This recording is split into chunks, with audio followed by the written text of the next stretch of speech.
मांगते हैं, सिक्योरिटी लेते हैं, अगर आप बीच में छोड़ दो सिक्योरिटी वापस नहीं करते, इस तरह की बातें उन्होंने करी। तो ये मांग करना कि आप रेंट फिक्स कर दो पॉसिबल नहीं है। लैंड ओनर है वो बच्चों को भगा देगा। मांग अच्छी है लेकिन प्रैक्टिकल भी होनी चाहिए।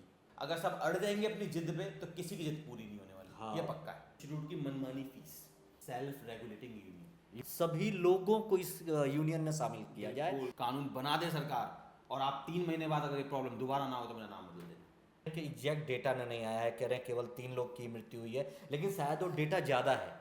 तो एलजी खुद आए और खुद एक प्रेस रिलीज में खुद बोलते हैं बच्चों से, बच्चों मैं आपका वादा कर रहा हूँ, मुझे उसका दुख है लेकिन 3 मरे हैं, अगर एक भी ज़्यादा निकला तो मैं रिजाइन कर दूंगा, ये मेरा वादा है। वो देख लीजिए। बच्चे यहाँ प्रोटेस्ट करने थोड़ी ना आए सर, वो तो हाँ, पढ़ने आए पढ़ने हैं। आए वो अपना करियर छोड़ के अभी जो 4 दिन से धरने पे बैठे हैं, इतनी की भीड़, उनका कितने का नुकसान हो रहा है। तो वो कहने का मतलब उनका ये था कि हम एक बार को फीस दे भी रहे हैं, फैसिलिटीज़ कहाँ है, सिक्योरिटी कहाँ है, बेसमेंट में तुम पढ़ा रहे हो। राव पे कौन से पैसे की कमी थी कि वो बेसमेंट में क्लास चला रहा था? दृष्टि पे कौन से पैसे की कमी है? टीचर आ क्यों नहीं रहे इस पे बात करने, लाइक अवध ओझा, विकास देवकीर्ति, लेकिन ये सिस्टम शुरू से चला रहा है और अभी तक करप्शन का जो ये नेक्सस चल रहा है, हाँ, कोचिंग माफिया और प्रशासन को लेकर के, पर इसका आप कुछ नहीं कर पाएंगे, ये मैं आपको लिख के दे सकता हूँ। ये सबकी प्रॉब्लम है, ये सामाजिक पतन है बेसिकली।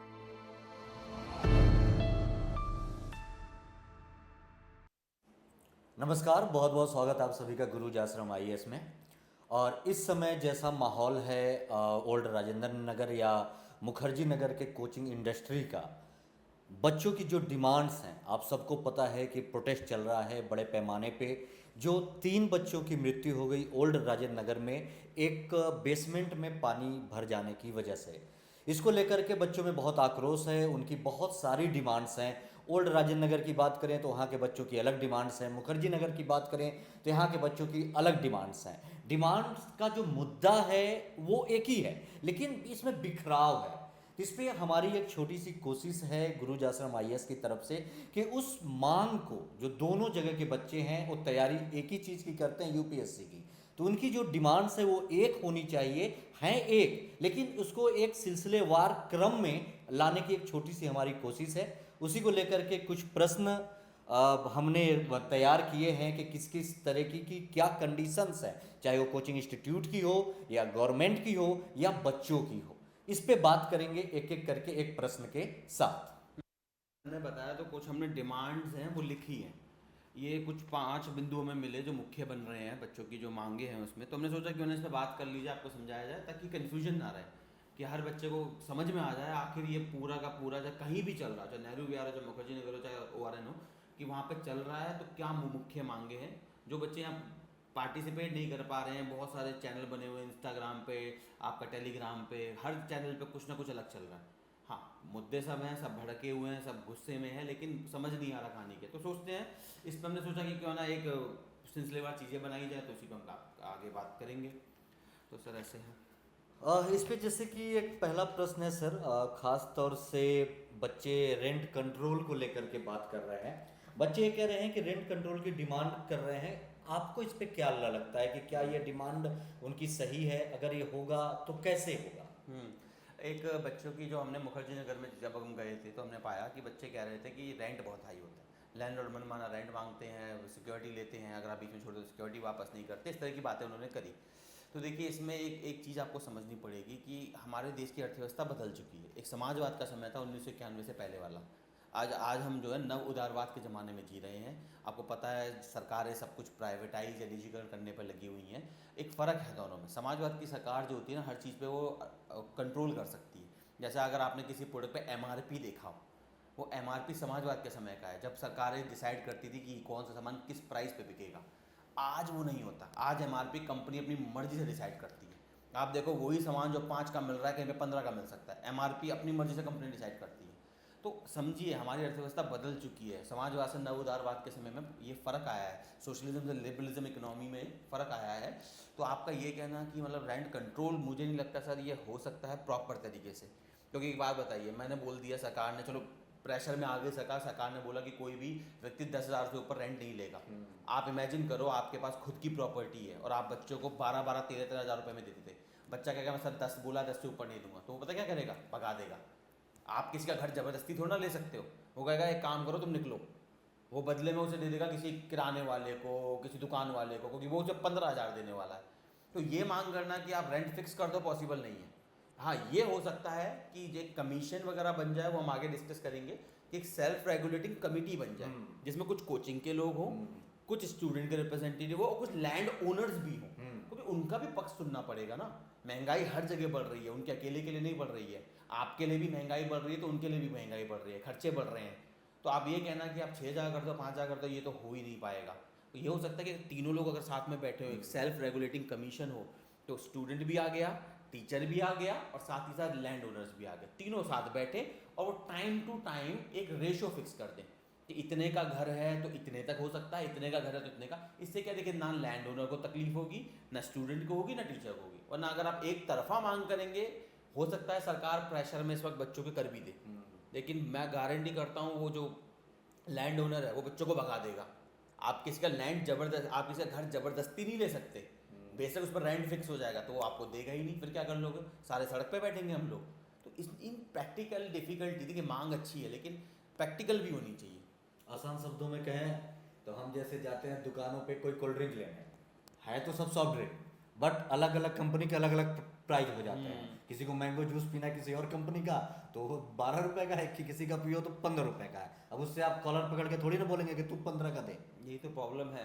तो इसका एक ही है, सेल्फ रेगुलेटिंग कमीशन बन सकती है, तीनों लोग उसमें हों, ये यहाँ पर आसानी से बनाई जा सकती है। इसके लिए बहुत बड़ा कोई संसद से कानून पास कराने की आवश्यकता नहीं है, बहुत आसान काम है। मतलब आप ये कहना चाहते हैं कि ये अगर कोचिंग इंडस्ट्री वाले चाहें हाँ, तो ये मिलकर के एक ऐसा सेल्फ कंट्रोल यूनियन बनाए बिल्कुल बन सकता जिसमें है। क्या है कि वो अपनी बात भी रखें, इंस्टीट्यूट वाले बच्चों को शामिल किया जाए, यानी कि जो बच्चे चाहे मीडियम कोई भी हो, कोई हिंदी भी या हो, इंग्लिश मीडियम हो, बिल्कुल हो, गरीब हो अमीर हो, उससे फर्क नहीं पड़ता, सबको शामिल किया बिल्कुल। जाए, कुछ को चुन के, और लैंड ऑनर्स को भी शामिल किया जाए कि हर तीनों की बात सुनी जाए, उस पर एक कंक्लूजन निकाला जाए। बिल्कुल, वो टाइम टू टाइम रिवाइज कर लेगा, क्योंकि महंगाई भी वो महंगाई ध्यान रख लेंगे, बच्चों की पे करने की कैपेसिटी ध्यान रख लेंगे। कुछ टीचर भी अपनी तरह से, मतलब कोचिंग इंस्टीट्यूट जब आपसे 2 लाख फीस लेता है, थोड़ा हो गया थोड़ा मैं दे देता हूँ, थोड़ा लैंड हो गया थोड़ा मैं कर लेता हूँ। तो देखिए ऐसे ही देश चलता है, थोड़ा आप आगे बढ़ो थोड़ा हम आगे बढ़ेंगे, धीरे धीरे बात बन जाएगी।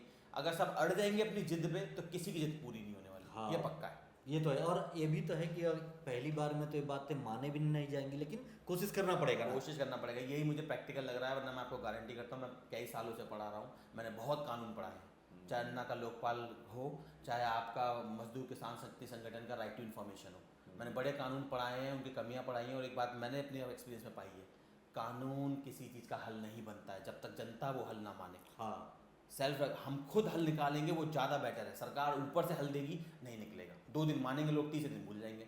आज तो आप धरने पे कुछ भी करवा लोगे, तीसरे दिन करवा के दिखाइएगा। तो ऐसा सोल्यूशन होना जो हमेशा के लिए चले, ये चल सकता है, ये पॉइंट है मेरा। हाँ, इस पे विचार किया जाएगा तो जरूर चलेगा। और बाकी फिर दूसरा क्वेश्चन जो हमने बच्चों से मिला सबसे ज़्यादा, पहला तो रेंट कंट्रोल पे हमने बात की, दूसरा उनका था सर इंस्टीट्यूट की मनमानी फीस। अगर आप जाएं, एक छोटा इंस्टीट्यूट अगर जीएस फाउंडेशन का 1 लाख लेता है तो एक बड़ा इंस्टीट्यूट 3-3, 4-4 लाख भी ले रहा है।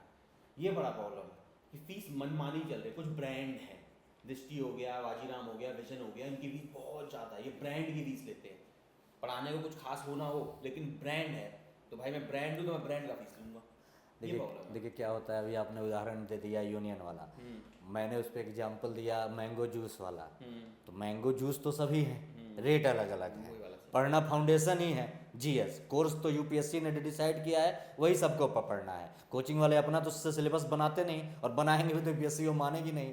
तो सिंपल सा फंडा है, जब पढ़ना सबको सेम ही है तो उसी चीज़ का अलग अलग क्यों। हाँ, ऐसा हो सकता है कि मान लो कोई इंस्टीट्यूट छोटा है, अगर वो 1 लाख ले रहा है तो जो बड़े इंस्टीट्यूट है उसको 1.25 लाख कर लें। लेकिन यहाँ पे जो गैप है ना, एक अगर यहाँ है तो एक यहाँ है, 1 लाख तो सीधे 2 लाख 2.5 लाख, इस गैप को कम होना चाहिए। और जैसा आपने बताया वो जो सेल्फ कंट्रोल यूनियन वाली बात, वही इसको सॉल्व करेगी कि ये प्रॉब्लम बच्चों की प्रॉब्लम है कि यहाँ पे है तो कम फीस, वहाँ पे है तो कम फीस, ज़्यादा फीस, इसको कैसे कंट्रोल करें। तो ये यूनियन ही कर पाएगा कि उस पर स्टूडेंटों की बात ये रखी जाएगी, तब कोचिंग ऑनर्स अपनी बात रखेंगे कि भाई हम इतना ले रहे हैं, तो इतना ले रहे हैं तो आप दे क्या रहे हैं, फैसिलिटी क्या है, क्योंकि कोर्स तो सेम पढ़ाया जा रहा है ना उसी फीस में, 1 लाख वाला भी, 2 लाख 3 लाख वाला भी, उस पर आप एक्स्ट्रा क्या दे रहे हैं, फैसिलिटीज में बच्चों की सेफ्टी को लेकर के क्या काम कर रहे हैं। अगर ऐसा होता तो शायद ये दुर्घटना नहीं होती, इसके पहले की पता नहीं कितनी दुर्घटनाएं हुई वो नहीं होती।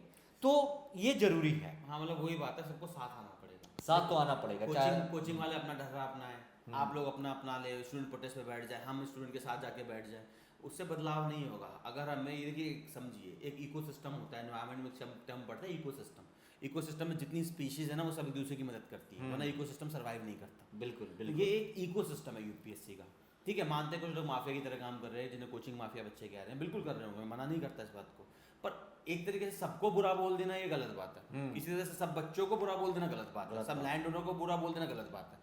बेस्ट यही है कि बच्चे, कोचिंग वाले और लैंड ओनर्स, जैसे मुखर्जी नगर का है तो मुखर्जी नगर का हो गया, करोल बाग का हो गया, इंग्लिश वाले हैं तो इंग्लिश वाले भी कुछ बच्चे और हिंदी वाले भी, हिंदी वाले बच्चे की जो प्रॉब्लम है वो इंग्लिश वाले से मैच नहीं कर सकती। हाँ, इंग्लिश वाले की अलग दुविधा है, करोल बाग वाले की अलग दुविधा है, मुखर्जी नगर वाले की अलग दुविधा है। तो सबका अलग अलग दुविधा है। तो ऐसा रखा जाए कि स्टूडेंट में कुछ इंग्लिश वाले भी हो, कुछ हिंदी वाले भी, कुछ गाँव के भी हो, कुछ शहर के भी, शहर के भी हों, कोचिंग में कुछ बड़ी भी हो तो कुछ छोटी भी हो, सबको शामिल किया। ये बड़ा प्रॉब्लम होता है। यूनियन बना ली है, कुछ दिन बाद पता क्या होता है, जो ताकतवर लोग हैं वो आके बैठ जाते हैं। हम गांव में कितने देखिए, पंचायत हमने कितनी बढ़िया बनाई थी, पंचायती राज इसलिए लाए थे हम, पंचायतों में अब क्या हो गया है, कुछ परिवार हैं वो सरपंच बन के बैठ गए हैं, और वही बाबा बने जा रहे हैं। ये नहीं चाहिए हमें, इससे सोल्यूशन नहीं मिलेगा। मैं आपको बता रहा हूँ, इस धरने में भी यही होने वाला है। इस धरने में कुछ लोग होंगे वो पॉपुलर हो जाएंगे, 4-5 लोग, वो जाके बड़ी बड़ी कम्युनिटियों में बैठ जाएंगे। जैसे अभी एलजी के साथ मीटिंग हुई, कौन गए, बड़े बड़े इंस्टीट्यूट गए, छोटे को बुलाना चाहिए था यार, कुछ छोटों को भी किसी को बुलाना बुला चाहिए लेते, था। एक छोटा इंस्टीट्यूट बुला लेते कि जो छोटा इंस्टीट्यूट बताएगा वो बड़े से मैच नहीं करता। इसी तरह से जो बच्चे गए, जो बच्चों का रिप्रेजेंटेशन गया, क्या इसमें देखा गया कि जो रिप्रेजेंटेशन दल गया बच्चों का, इसमें हिंदी वाले थे, इंग्लिश वाले थे या नहीं थे, मुखर्जी नगर नेहरू विहार वाले थे या नहीं थे, मुझे अभी आइडिया नहीं है उसमें कौन कौन था, लेकिन मुझे इतना पता है कोचिंग में तो बड़े वाले थे, बड़े कोचिंग ही गई थी, बाजीराम दृष्टि, विकास देव विकृति सर खुद गए थे। तो छोटे कोचिंग वाले भी हो तो उनका भी समझ लिया जाए, कुछ लैंड ओनर जो उनका भी थोड़ा समझ लिया जाए, और बच्चे भी हर तरह के, हिंदी वाला भी हो, इंग्लिश वाला भी हो, मुखर्जी नगर भी हो, करोल बाग भी हो, ताकि सबकी बात सुनी जाए। और ये काम वही सर हमने जैसे बताया, एक सेल्फ रेगुलेटिंग यूनियन होनी चाहिए। वो एक सरकार, मैं आपको वादा कर रहा हूँ, मैंने बहुत पढ़ाए हैं कानून की कमियां भी पढ़ाई हैं, मैं वादा कर सकता हूँ कानून बना दे सरकार, और आप 3 महीने बाद अगर ये प्रॉब्लम दोबारा ना हो तो मेरा नाम बदल देना, ये प्रॉब्लम फिर होगी। अगर हम सारे साथ आके यूनियन बना लेंगे, बच्चे, टीचर, लैंड ओनर्स, या सरकार की तरफ से कोई चाहिए तो सरकार का भी रिप्रेजेंटेटिव, कोई भी चीफ सेक्रेटरी, कमिश्नर, जो भी केस बनता होगा, ये 4-5 लोग मिल आके बैठे साथ में और टाइम टू टाइम रेगुलेशंस बनाए। जैसे 1 साल की बना दी, फिर 1 साल बाद सिचुएशन बदल गई, महंगाई बदली, कपड़ा बदला, सब बदला, उसके हिसाब से दूसरी रेगुलेशन आ गई। जैसे मीडिया करता है, मीडिया को सरकार रेगुलेट, मतलब कहा जाता है मीडिया को सरकार रेगुलेट नहीं करती, मीडिया अपनी खुद की यूनियन है, वो सेल्फ रेगुलेटिंग यूनियंस होती हैं, वो आपस में फैसला लेती है मीडिया कंट्रोल का।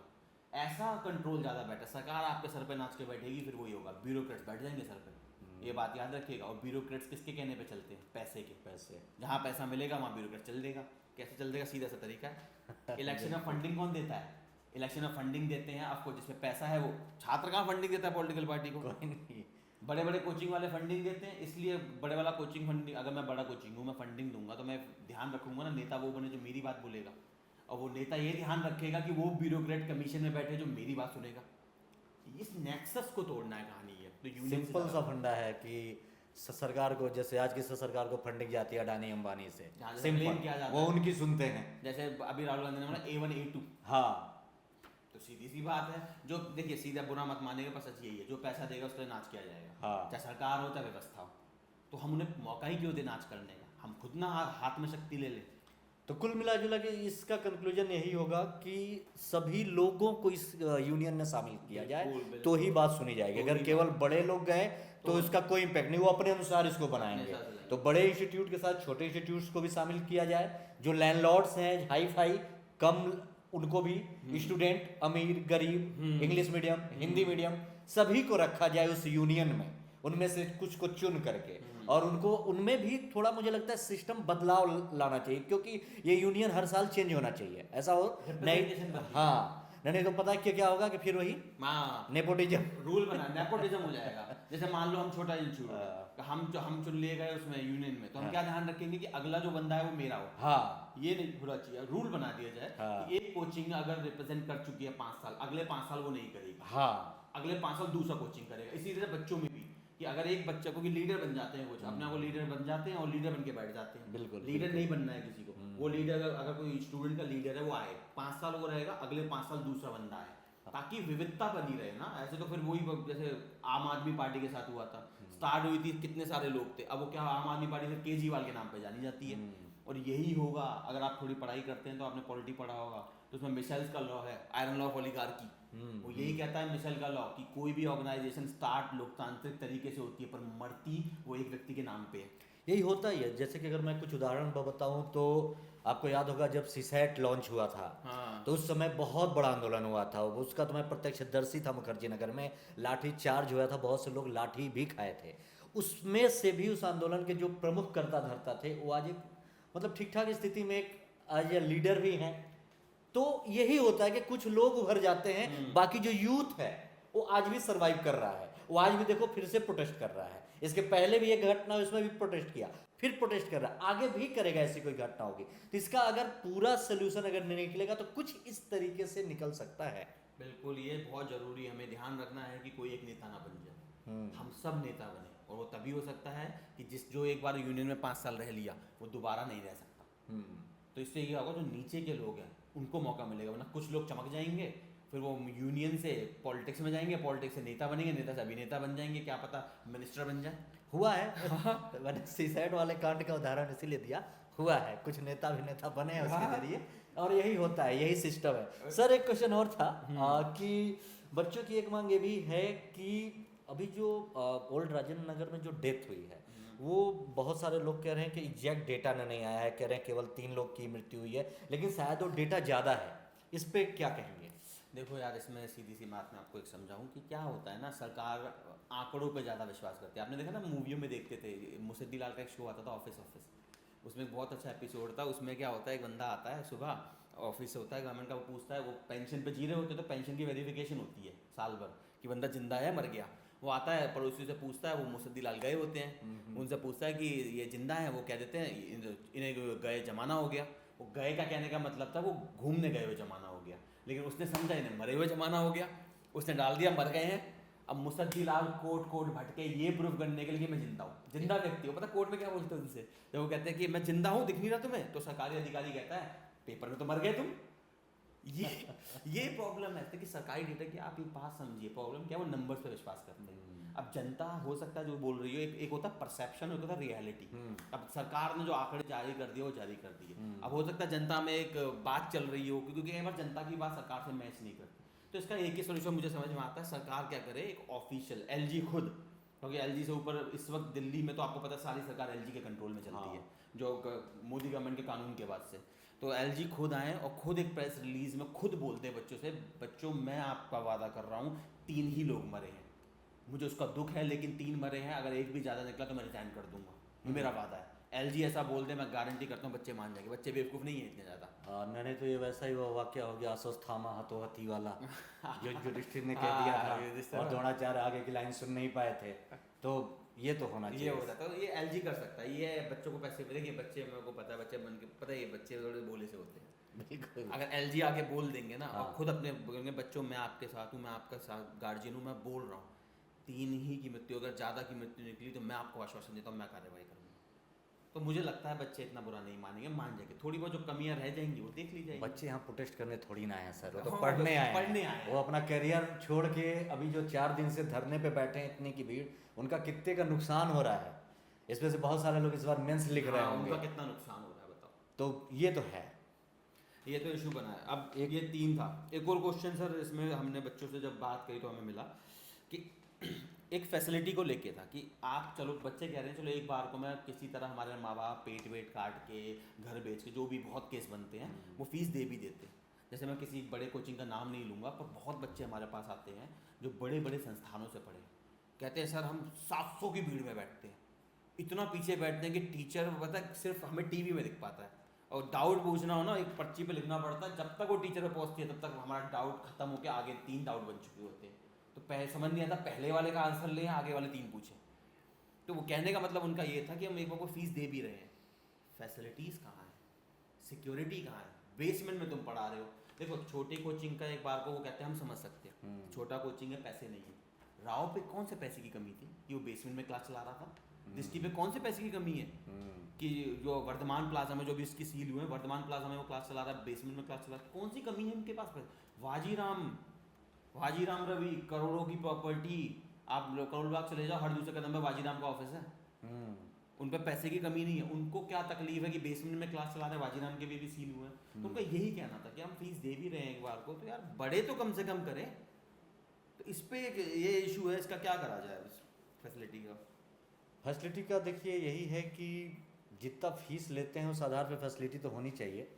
जैसे कि आप कुछ गाइडलाइंस हैं जो गवर्नमेंट ने जनवरी 2024 में ही लाई है, उसको भी हम लोग दिखा के कुछ पॉइंट पे डिस्कस कर लेंगे। लेकिन ये है कि अगर इतनी ज़्यादा फीस है तो जैसे अभी आपने कहा कि राउज बेसमेंट में ये कांड हुआ, लाइब्रेरी चला रहे हैं, बेसमेंट का तो यूज लाइक अ पार्किंग या इन सब चीज़ों के लिए होता है। जैसे अभी इन सब वाक्यों के बाद जो स्टूडेंट की एक डिमांड थी कि बड़े टीचर आ क्यों नहीं रहे इस पे बात करने, लाइक अवध ओझा, विकास देवकीर्ति या और भी जो कोचिंग के ऑनर हैं, तो ये लोग देखिए ग्राउंड लेवल पे तो नहीं आए, लेकिन ये लोग अपना सोशल मीडिया पे जाके, जैसे अवध ओझा ने ललन टॉप पे, विकास देवकीर्ति ने ANI पे जाके बातें कही। अवध ओझा कल एक बात कह रहे थे कि खैर वो सीनियर हैं लेकिन फिर भी उनके मुंह से बात अच्छी नहीं लगी। उन्होंने कहा कि वाजीराम में जब वो पढ़ाते थे तब से वाजीराम का बेसमेंट चल रहा है, और उस बेसमेंट में तब तकरीबन 400-500 की भीड़ थी। ये उनका स्टेटमेंट है, आप अभी कल ही के ललन टॉप में आप उनका देखेंगे। उन्होंने कहा कि एक टीचर थे संजीव वर्मा, और इकोनॉमिक्स के बड़े टीचर थे, बिल्कुल बड़े टीचर थे, मैं भी उन्हें पर्सनली जानता था। उनकी वहां पे दम घुटने से मृत्यु हुई उस बेसमेंट में। तो उस समय इस पे ध्यान क्यों नहीं दे दिया गया? तो बिल्कुल सी बात है कि पुरानी चीजें चली आ रही हैं। उसमें एक छोटा सा हादसा था, मतलब कोई आगजनी नहीं हुई, कोई बाढ़ नहीं आया, मतलब पानी नहीं आया, तो उतना गौर नहीं किया गया। लेकिन ये सिस्टम शुरू से चला रहा है और अभी तक। उस समय मौत हुई, फिर यहाँ पे मुखर्जी नगर में एक इंस्टीट्यूट में आग लगी, उसमें बच्चे 4th या 5th फ्लोर से कूद दे, एक लड़की वहां से कूदी, एसी विंडो एसी लगा हुआ था नीचे के फ्लोर पे, उसका गर्दन लगा, वो आजीवन अपाहिज हो गई है। उसकी भरपाई कौन करेगा? तो ये सब जो फैसिलिटीज होनी चाहिए, जो गाइडलाइन है, जब वो इंस्टीट्यूट में आग लगी थी सर, तो हाईकोर्ट की कमेटी बैठी थी। कमेटी ने MCD की रिपोर्ट मंगाई कि आपने क्या जांच के किया है। MCD जब भी आती थी तो कोचिंग वालों को NOC लेना होता है कि उनके यहाँ आग लगे तो उससे बचने के लिए सुविधाएं हैं कि नहीं, फ्रंट और बैक पे एंट्री एग्जिट है कि नहीं, तो ये जांच करती थी। तो जिनके पास थे उनको तो NOC में मिल गया। लेकिन अभी कल परसों एक लिस्ट जारी हुई है MCD की तरफ से, जिसपे तकरीबन 50 इंस्टीट्यूट्स के नाम होंगे जिनके पास NOC नहीं है। वो सब बड़े इंस्टीट्यूट हैं, बड़े बड़े लोगों का नाम है। आप मुखर्जी नगर के ले लें तो उदाहरण दूं, उसमें दृष्टि का नाम है, विजन का नाम है, SSC की तैयारी करने वाले KD कैंपस, इन सब का नाम है। तो ये लोग अगर इतना लाखों फीस लेते हैं, एनुअल इनका टर्नओवर करोड़ों का है, करोड़ों मतलब 1-2 करोड़ नहीं, 400, 500, तकरीबन 1000 करोड़ का टर्नओवर है। तो ये बच्चों की सुविधाओं के लिए ध्यान क्यों नहीं देते? इनको कैसे प्रशासन की तरफ से NOC मिल जाता है? जैसे MCD आती थी चेकिंग करने, ये क्या करें कि बच्चों को क्लास से भागो भागो भागो, शटर गिराएं, चेयर हटाए, बच्चों का वहां भी पढ़ाई हैम्पर हो। इतना फीस देने के बाद बच्चा क्लास से भागने, और क्लास में क्या अपना जान हाथों पे लेके आएगा पढ़ने? तो ये तो एक बहुत बड़ी समस्या है। और इसके लिए सिंपल से सिंपल मुझे लगता है कि एक पार्लियामेंट में एक इस तरीके का कुछ रेगुलेशन आना चाहिए। खैर आया है, मैंने बताया ना, गाइडलाइन है, उसके इम्प्लीमेंट की जरूरत है। क्यों, आप क्या कहेंगे इस पे? वही है सर, जनवरी 2024 में मिनिस्टर ऑफ एजुकेशन ने गाइडलाइन तो जारी कर दी, अच्छी गाइडलाइंस है, हम उसे अपने पोर्टल पर डलवा देंगे, वह पढ़ना जरूर। जिन बच्चों को नहीं पता तो समझ लीजिए सरकार कर चुकी है ये काम। अब वो गाइडलाइन क्या है, मिनिस्ट्री ऑफ एजुकेशन की तरफ से आई है, तो अब वो राज्य और जो हमारे केंद्र शासित प्रदेश हैं, जो स्टेट और यूटीज़ हैं, अब उनको उसके ऊपर रूल्स एंड रेगुलेशंस बनाना। गाइडलाइंस आ चुकी हैं, अच्छी गाइडलाइंस है, मैं नहीं कह रहा परफेक्ट है, कमियां हैं उसमें, पर पूरी खराब भी नहीं है। अगर वही हो जाए तो आधी चीज़ें सॉल्व हो सकती हैं। बिल्कुल। और दूसरा सबसे बड़ी प्रॉब्लम जो हम देखते हैं, जो बच्चों का हमें आर्ग्यूमेंट लगा, जो लास्ट सवाल था उनका, कि करप्शन का जो ये नेक्सस चल रहा है, हाँ, कोचिंग माफिया और प्रशासन को लेकर के, कोचिंग माफिया बोल रहे थे बच्चे, MCD का नेक्सस की बात चल रही थी। ये जो नेक्सस चल रहा है उसके बच्चे बड़े नाराज थे। मुखर्जी नगर में खासकर हम बच्चों के बीच में बैठे थे, उसमें हमने बात करी, उनका ये सबसे बड़ा पॉइंट था कि ये चली तो चली कैसे क्लासें। तो देखिए इसमें एक चीज़ मैं आपको समझाऊंगा, बुरा मत मानिएगा, जो सच है वो सच है, और वो बोलना पड़ेगा, किसी को तो बोलना पड़ेगा, कोई तो सच बोलेगा आके। ठीक है, मैं जानता हूँ कि कुछ लोगों की बात पसंद नहीं आएगी, पर इसका आप कुछ नहीं कर पाएंगे, ये मैं आपको लिख के दे सकता हूँ। रीज़न क्या है, मैंने जैसा बताया, मैंने बहुत पढ़ाया बच्चों को, पॉलिटी PSIR मैंने बहुत पढ़ाया बच्चों को, और मैंने बहुत थियरीज पढ़ाई हैं, और मैं बहुत समय से ये चीज़ देखता आ रहा हूँ। एक टर्म होती है जिसे इंग्लिश में हम कहते हैं क्रॉनिक कैपिटलिज्म, एक प्रॉपर नेक्सस है। सोचिए 1960-70s में एक कमेटी में रही थी मिनिस्ट्री ऑफ होम अफेयर्स ने, आई थिंक बीबी वोरा नाम था शायद उनका, उस समय के होम सेक्रेटरी थे, उनकी कमेटी, वो कमेटी आप पढ़ लेना, और गवर्नेंस में बच्चों को पढ़ाते हैं। बीबी वोरा कमेटी ने बोला था, बीवी या एनएन वोरा, एक बार नाम कंफर्म करना, वोरा कमेटी ने क्लियर शब्दों में कहा था कि प्रॉपर नेक्सस बना हुआ है कॉर्पोरेट का, पूंजीपतियों का, सरकार का और ब्यूरोक्रेट्स का। आप सोचिए कारगिल में जो घर बने थे सर, विडो जो कारगिल में हमारे शहीद हुए थे, उनके लिए जो घर वाले थे उनके लिए घर बने थे, उस तक को खा गए लोग। अरे शर्म, मतलब बेहया की हद देखिए आप। तो आप क्या सोचते हैं कि यूपीएससी के बच्चों के लिए स्पेशल काम कर देगा कोई? इसमें देखिए आप समझिए, ये ना कानून से सॉल्व होगी, हमारा प्रिवेंशन ऑफ करप्शन एक्ट 1988 का बना हुआ है। क्या बिगाड़ लिया उसने? हर कोने में चले जाओ, हर ठुल्ला आपसे घूस मांगता मिलेगा। आप जाओ रेड लाइट जैसी जंप हो जाओ, कहता 100 रुपये दे निकल जा। और मुझे पूरा यकीन हम सब ने देखा है और हम सब इसके भागीदारी हैं। ऐसा नहीं है, आप ये मत कहना कि आप चढ़ जाओ एमसीडी के ऊपर, थोड़ा अपनी भी कमियां देखो यार। आप एमसीडी पे चढ़ रहे हो, क्या आपने कभी घूस नहीं दी किसी को? फेक सर्टिफिकेट बना के पूजा कैसे बन गई?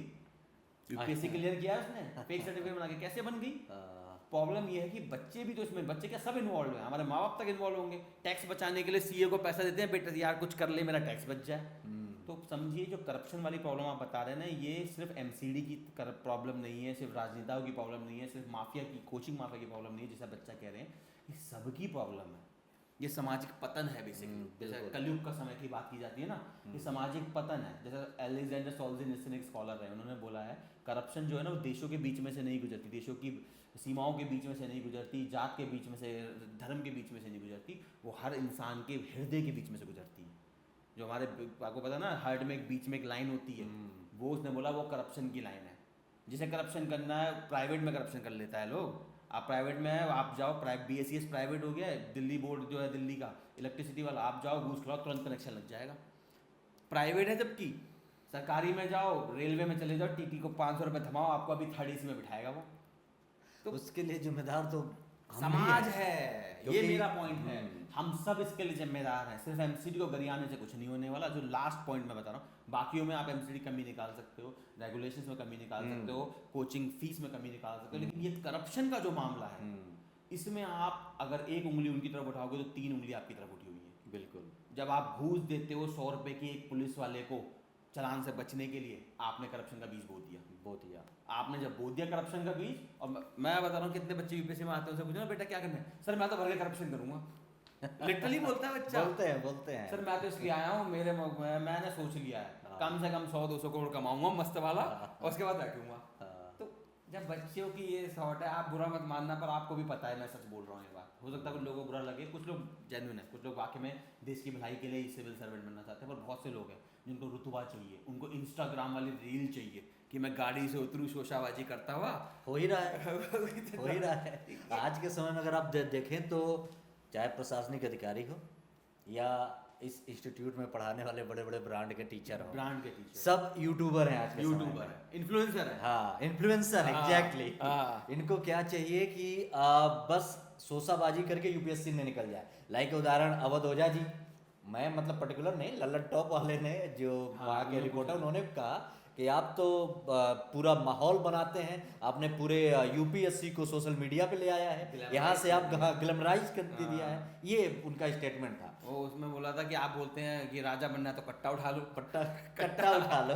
एग्जैक्टली। देखिए अवध ओझा जी को हम कुछ नहीं बोल रहे, पॉइंट हमारा सिंपल सा ये है कि चाहे छात्र हो, चाहे शिक्षक हो, चाहे एमसीडी हो, चाहे पुलिस वाले हो, चाहे कमिश्नर हो, चाहे एलजी हो, चाहे पीएम हो, चाहे सीएम हो, ये जो आप करप्शन कह रहे हैं ना, ये नैतिक पतन का हिस्सा है। और इस सब के हम सब भागीदारी हैं।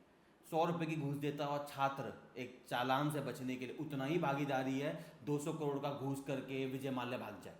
दोनों इक्वल है, यही गांधी जी ने कहा था। बिल्कुल। गांधी जी का हमेशा यही कहना था कि चरित्र शुद्ध होना चाहिए। गांधी जी क्यों अपने घर साफ करते थे? वो देश चलाते, उनका कहता था घर को साफ करना और देश चलाना बराबर की बातें हैं। तो अगर आप करप्शन के लिए किसी पे उंगली उठा रहे हो, पहले थोड़ा अपना चरित्र भी सुधारिए। सही बात। और मैं फिर बोल रहा हूँ ये बात, लास्ट पॉइंट जो करप्शन का है, ये नहीं सुधरेगा जब तक नैतिक पतन जो पूरे समाज का हो रखा है वो नहीं सुधरेगा। राजनेता से स्टार्ट होती है कहानी और एक आम छात्र पे खत्म होती है, या मैं उल्टा भी कह सकता हूँ, एक आम छात्र से शुरू होती है कहानी और देश के प्रधानमंत्री पे खत्म होती है। आप घूसखोर हो, आप करप्ट हो, तो आप ऐसा ही नेता चुनोगे। वरना एक बात बताओ, जिन पे बाबा क्या बोलते हैं इसमें, बाबा हैं, साधु हैं, रेप केस हैं, मर्डर केस हैं, 24% लोग संसद में बैठे हैं जिनके ऊपर रेप मर्डर के केस चल रहे हैं। बिल्कुल है। कैसे पहुंचे भाई? किसको वोट दिया उन लोगों ने? उन लोगों को किसने वोट दिया? क्या आपने वोट नहीं दिया? क्या हमने वोट नहीं दिया? आप चोरों को, डकैतों को, वो एक पान सिंह तोमर मूवी है उसमें बहुत अच्छा डायलॉग है, उससे कहता है कि आप क्या बोलते हैं, डकैत हो, वो कहता है डकैत संसद में मिलते हैं बागी हैं। बागी हैं, एग्जैक्टली। ये वाला फर्क है। आप 24% रेप मर्डर के चार्जेस हैं उनको संसद में बिठाते हो, फिर बड़ी बड़ी बातें करो। मैं सिंपल सा ही कह रहा हूँ, मैं यहाँ पे किसी को गरियाने नहीं चाह रहा, बस मैं इतना कह रहा हूँ कि जो घूसखोरी का मामला है, जो करप्शन का मामला है, लॉ होने के बावजूद फॉलो नहीं होता, रूल्स होने के बावजूद फॉलो नहीं होता, इसमें हम सब भागीदार हैं। लेकिन सर भागीदार तो मान लीजिए ठीक है, हम सब है ही हैं। और लेकिन एक बात बताइए, कल एक्चुअली क्या हुआ, ये बनाने का हमारा एक मेन मकसद ये था कि बच्चे जो बैठे थे ना, आज जब हम लोग गए तो बच्चे ये कह रहे थे कि बड़े बड़े, क्योंकि हमारी तो छोटी कोचिंग है, हमारा उतना नाम नहीं है अभी, हमने तो शुरुआत की है बहुत सारी कमियों को देख के सुधारने की, खैर वो भविष्य की बात है। तो जब हम गए तो उनकी एक ही डिमांड थी कि अवध ओझा क्यों नहीं आए, विकास देव कीर्ति क्यों नहीं आए। वो यूट्यूब पे तो नैतिकता की पाठ पढ़ा रहे हैं, लेकिन वही गवर्नमेंट को पैसे दे करके एनओसी ले रहे हैं। अगर बेसमेंट की कहानी इतनी पुरानी है तो अभी परसों दृष्टि का बेसमेंट क्यों सील हुआ? अभी लोगों के बेसमेंट एक इस घटना का वेट कर रहे थे कि इसके बाद क्यों सील हुआ। तो ये लोग नैतिकता का पाठ किस बिहाफ पे पढ़ाते हैं? सोशल मीडिया पे आके लंबी लंबी बातें, क्या क्या चीजें, कुछ नहीं होगा तो तजुर्बा होगा लाइक, इसको भी बच्चों ने टैगलाइन बना करके पेश किया है। ओझा है तो बोझा है। हाँ, ओझा है तो बोझा है, मतलब इस टाइप का। तो ये क्या है? मतलब ये लोग अगर टीचर हैं, मतलब मेरा ये कहना, अगर गुरु है वो उसका काम है समाज को एक अच्छी से शिक्षा देना, एक अच्छे राह पे लाना। अगर वही ये बात मतलब ज्ञान तो दे दिया और खुद फॉलो ना करे तो? मैं एक बात बताऊँ, इसमें आप एक चीज़ देखना है, छोटा सा एग्जांपल समझाता हूँ। यूजीसी यूनिवर्सिटी ग्रांट कमीशन जो है उसका एक यूट्यूब पे पोर्टल है, उसमें बड़े बढ़िया प्रोफेसर, बड़े से बड़े प्रोफेसर वो लेक्चर बनाते हैं, यूट्यूब पे मिलता है वो। उनके व्यूज़ देखोगे ना 100, 150, 250। यस। यही कैरी मिनाटी सिनाटी टिनाटी, ये क्या नाम है इसका, ये जो अभी सांप के केस में फंसा है, ये हरियाणा वाला, क्या नाम था इसका? कुछ नाम है वो जो बिग बॉस का विनर है, बिग बॉस का विनर जो है, जो पॉइजन केस में फंसा है। छात्रों ने अपने आइडियल्स खराब कर लिए। अगर आपको ज्ञान चाहिए तो यूजीसी के पोर्टल पे बढ़िया सा लेक्चरर, जो वर्ल्ड रिनोन्ड लेक्चरर, उसका देखो ना, 200 व्यू। बिल्कुल सही कहा। जो अच्छे अच्छे स्कॉलर्स हैं जो ये उनका अगर ये लोग पढ़े तो कुछ से सीखें। उन पे ये जाएंगे बोलेंगे अरे 150 व्यू है, 200, अरे क्या ही होगा। वहीं चले गए कि अरे नाच गा के पढ़ा रहे हैं या नाच अश्लीलता परोस रहे हैं, जो यूट्यूबर जैसे आपने नाम लिया कैरी मिनाटी या इन सब लोगों का, ये हाँ पूरा अश्लीलता फैला रहे हैं, इनके पे मिलियंस और यूथ इसी को फॉलो कर रहा है। तो बस यही बात है भाई, उंगलियां उठाने से पहले अपनी कमियां भी देखनी पड़ेगी। ये मैं आपको कोचिंग में बच्चे जाते पता क्या कहते हैं? सर यहाँ पे भीड़ नहीं है। अबे भाई तू पढ़ने आया है, तुझे भीड़ चाहिए। भीड़ चाहिए, बिल्कुल। अब प्रॉब्लम ये है कि अभी मैं आपको गारंटी करता हूँ, अभी जो गरिया रहे हैं ना दृष्टि को, ये जाके नतमस्तक भी वही होने वाले। बिल्कुल, जैसे ये थोड़ा सा मामला ठंडा हुआ ना, सब जा करके फिर वहीं रहेंगे, वहीं एडमिशन लेंगे, सब कुछ करेंगे। दृष्टि में लो, विजन में लो, कोई प्रॉब्लम नहीं, कोचिंग सारे अच्छे हैं, सब लोग अपनी जान लगा रहे हैं, आप लीजिए एडमिशन। पॉइंट ये है कि नैतिकता अगर देखनी है तो सबको देखनी पड़ेगी। थोड़ा आप भी देखिए कि गुरु को ढूंढिए, और अच्छे गुरु को, तमाशे को नहीं। ये मेरा पॉइंट है। हाँ। तमाशा मत ढूंढो, ज्ञान ढूंढो। तमाशा यूट्यूब ने इतना बढ़ा दिया है, एक से एक लोग हैं यूट्यूब पे तमाशा करते हैं, ज्ञान नहीं देंगे, तमाशा करेंगे। राजा बनना तो कट्टा चला लो, ये क्या है? लेकिन उनकी फॉलोइंग देखो, मिलियंस में। और कोई एक टीचर हो शांत खड़ा हो, आराम से पढ़ा रहा हो, बच्चे बोलेंगे सर ये बोर कर देता है, ऐसे बोलते हैं बच्चे। और क्लास में कोई कॉमेडी कर ले, कोई लड़कियों पे जोक मार दे, रिलेशनशिप की बात कर ले, ये है टीचर, इसको मैं सर इससे मैं पढ़ूंगा बस। और जो टीचर शांत है, केवल सिलेबस पढ़ा रहा है, बोर ऐसे करते हैं बच्चे। यस यस, ये तो पॉइंट ये है कि देखो, लास्ट पॉइंट पे हम डिबेट कर रहे थे, बाकी पॉइंट में मैंने आपको बताया सबकी कमियां हैं, लेकिन लास्ट पॉइंट में हम सबकी कमियां हैं। चाहे कोचिंग हो, चाहे बच्चे हो, चाहे प्रशासन हो, चाहे शासन हो, सबकी इसमें कमियां हैं। और हम सबको ब्लेम करने से पहले आत्मचिंतन करना पड़ेगा। आत्मचिंतन पहले करो, फिर दूसरे को ब्लेम करो। ये मेन कहानी है। सिंपल सा फंडा है कि अगर आप जैसे अभी बच्चे कह रहे हैं कि लाखों की फीस दे रहे हैं, सारी चीज़ें हैं, आप कोचिंग में जाते हो, वहाँ एडमिशन लेने के पहले कहते हो कि टीचर कौन है, डिमांड करते हो ना, डेमो लेते हो, सेटिस्फाइड होते हो तो एडमिशन ले लेते हो, वैसे और भी डिमांड्स करो।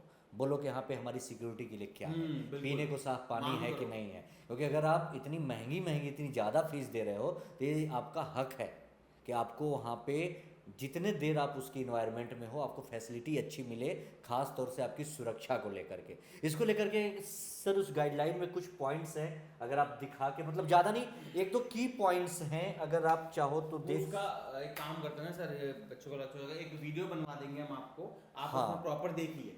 उसमें जो मैं आपको बता देता हूँ, आप गूगल करिएगा, जो जनवरी 2024 की गाइडलाइंस है हाँ। मिनिस्ट्री ऑफ एजुकेशन की, उसे डाउनलोड करें, पढ़ें। हाँ, वो आपके लिए ही है। किसी को बोलने से पहले पढ़ें। हाँ। धरने पे जाएं बिल्कुल जाए, लेकिन उसका पर्चा साथ लेके जाए, ये देखो ये रेगुलेशन, इसे फॉलो करवाओ। हाँ, क्योंकि गवर्नमेंट ने तो बना दी है। हाँ, गवर्नमेंट छुट्टे बोल देगी। मिनिस्ट्री ऑफ होम अफेयर्स से कल हुआ था, बच्चे जो धरना कर रहे थे वहाँ पे कुछ पुलिस वाले खड़े थे, वो कहते हैं यार तुम चाहते क्या हो। होम मिनिस्ट्री ने कमीशन बना दी, अब होम मिनिस्ट्री ऊपर कौन है।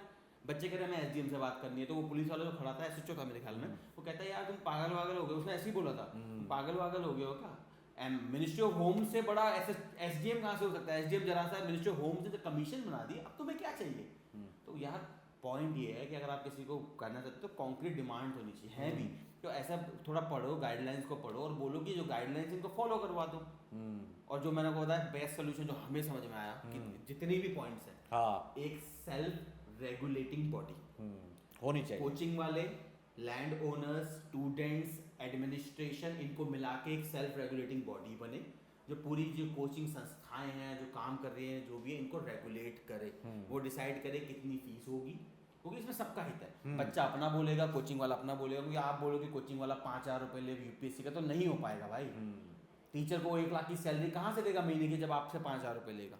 हाँ, और कोचिंग वालों के भी महंगे महंगे रेंट हैं, बहुत वो महंगा 2 है। लाख 3 लाख रुपए वेन्यू का, एक वेन्यू आपके 12 क्लासरूम। 13 लाख है। हाँ, करोल बाग में, मतलब एक छोटे ऑफिस की हाँ। बात, मतलब क्लासरूम ले लो तो 12 13 मतलब लाख के हैं, इसके खर्चे तो हाँ नहीं पॉइंट है है। कि सबके देखिए खर्चे हैं। आप लैंड ओनर से बोलो, मैं मानता हूँ कुछ लोग बहुत बदतमीज होंगे, लेकिन सारे नहीं है। हमने भी बहुत से लैंड ओनर्स देखे, कुछ बहुत ही अच्छे हैं। अगर आप रेंट ना भी दो तो वो कहते कोई नहीं बेटा, जैसे कोरोना के टाइम पे मैं पर्सनली जानता हूँ कुछ लैंड ओनर्स को जिन्होंने बच्चे से रेंट नहीं लिया था, 4 महीने रेंट नहीं लिया उन्होंने। बिल्कुल बिल्कुल मैं बिल्कुल। पर्सनली जानता हूँ लोगों को, तो ऐसा नहीं कि सब दुनिया में बुरे हैं, सारे लैंड ओनर बुरे हैं। कुछ है, मैं मानता हूँ कुछ बदतमीज है, तो कुछ लैंड ओनर अच्छे भी हैं, कुछ कोचिंग वाले बदतमीज है तो कुछ अच्छे भी हैं, कुछ पुलिस वाले बदतमीज हैं तो कुछ अच्छे भी हैं, कुछ सिपाही बुरे हैं तो कुछ अच्छे भी हैं, कुछ नेता बुरे हैं तो कुछ अच्छे भी हैं। तो पॉइंट ये है कि सब में कमियां निकालने से बढ़िया जो अच्छे हैं उनको अपना लो, एक रेगुलेटिंग बॉडी बन जाए, कोचिंग वाले उसमें हो, बड़े छोटे दोनों, स्टूडेंट हो, हिंदी इंग्लिश, गरीब अमीर, ये ध्यान रखना पड़ेगा कि केवल अमीर ना जाके बैठ जाए,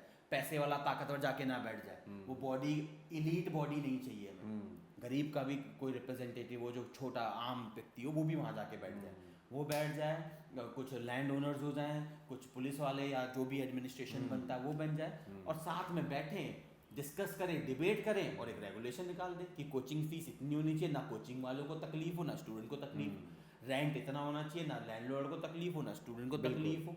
क्या होता है, सेफ्टी के नॉर्म्स ऐसे होने चाहिए कि कंप्लायंस भी हो जाए, बर्डन भी ना बढ़े। एक चीज़ याद रखिएगा, ज़्यादा बर्डन अगर आप बहुत स्ट्रिक्ट रेगुलेशंस बनाते हैं तो लोग उसे बाईपास करने लगे। जैसे आप मान लें बहुत सारी गाड़ियाँ हैं और मैं नैरो को बहुत लेन को छोटा कर दूँ तो गाड़ियाँ क्या करती हैं, इधर उधर से निकलना शुरू हो जाएंगी। लेन रोड उतना होना चाहिए जितनी गाड़ियाँ हैं, ताकि गाड़ियों को तकलीफ ना हो। तो वही सीन, आप बोलोगे बहुत छोटी सड़क बना दो, भैया छोटी सड़क बनाओगे तो रोज़ लड़ाई आऊँगी, गाड़ियाँ भिड़ेंगी आपस में। सही बात है। तो ऐसा करना है कि तकलीफ किसी को ना हो, कोचिंग वालों का खर्चा भी निकल जाए, उनका जो भी प्रॉफिट एक्सपेंशन करना है वो भी हो जाए, छात्रों को तकलीफ ना हो फीस देने में, उनका ईएमआई वगैरह कुछ बन जाए ताकि उन्हें तकलीफ ना हो। सेफ्टी वगैरह के लिए एडमिनिस्ट्रेशन थोड़ा ध्यान रख ले, और ये तभी हो सकता है। जो एक सॉल्यूशन मुझे समझ में आया, आप, मैं गारंटी करता हूँ, आप कानून बना लो, नियम बना लो, विनियम बना लो, मैं कहता हूँ कॉन्स्टिट्यूशन में अमेंडमेंट ला दो, कुछ नहीं होगा।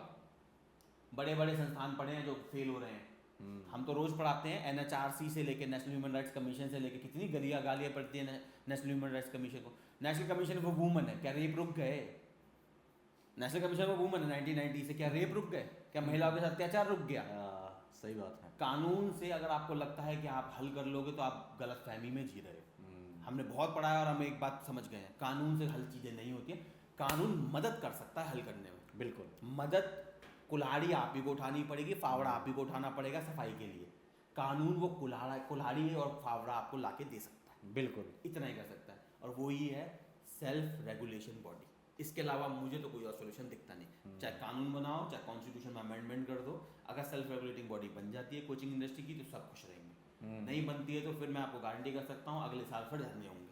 समस्याएं चलती रहेंगी रेगुलर, जो इतने सालों से आ रही हैं। कभी आग की हुई है, आज पानी की हुई है, कल हो सकता है कोई किसी महिला के साथ या किसी फीमेल स्टूडेंट के साथ कोई बदतमीजी हो जाए कोचिंग में, उस पर धरने शुरू हो जाए। कुछ भी हो सकता है, कुछ भी हो सकता है। तो इसके लिए तो एक ऐसा यूनियन चाहिए। यूनियन चाहिए, बहुत जरूरी अगर है। बच्चों को डिमांड करनी है तो बेसिकली फोकस होकर इस पे डिमांड इस पे डिमांड, एक डिमांड करो उसको। इससे सरकार को भी समझ में आएगा क्या हाँ। सिर्फ एक डिमांड, हमें एक सेल्फ रेगुलेटिंग यूनियन चाहिए जिसमें कोचिंग के लोग, स्टूडेंट, लैंड ओनर्स, एडमिनिस्ट्रेशन सब लोग वहाँ मौजूद हों, और वो टाइम टू टाइम पूरे सिस्टम के लिए, सिर्फ कोचिंग के लिए नहीं, पूरे सिस्टम के लिए रूल्स रेगुलेशन लगाए, और जो फॉलो ना करे उसे स्ट्रिक्ट पनिशमेंट हो, चाहे वो स्टूडेंट ही क्यों ना हो। बिल्कुल बिल्कुल, ये बहुत जरूरी है।